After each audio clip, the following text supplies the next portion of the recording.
সকালের জলখাবার দেখতে থাকো। এখানে ভোলা মাছ ভাজা, প্রথমে বলি সাদা ভাত, তারপর ভোলা মাছ ভাজা, তারপরে এখানে আছে যে মাছের ডিম। মাছের ডিমটা যে চপের মতন পুরো ভাজা হয়েছিল, 3টে ভাগ করে নিয়েছি, 3জন 3টে ভাগ, মানে ওটা ভেঙে দিয়েছে, হ্যাঁ বড় করে ভেঙেছে, চপের মতো করেছিল, পুরো এটা চপের ভেঙে মতন ছিল। এখন এরকম লাগছে। হ্যাঁ, এটা মাছের ডিম ভাজা, এটা আলু সেদ্ধ মাখা, আর এখানে কুমড়ো দিয়ে আলু দিয়ে ভাজা, মানে কি বলে এটাকে ঘন্ট বলে না, আর ঘন্ট ডুমো করে কেটে কেটে আলু দিয়ে করেছি ঘন্ট।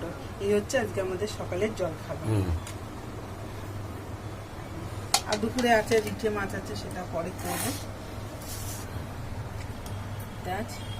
আজ তো তো রান্না করে খারাপ লাগছে না, এখন যে তৈরি করেছে সেখানে ভালোই লাগছে, খাইগুলোই খাবো।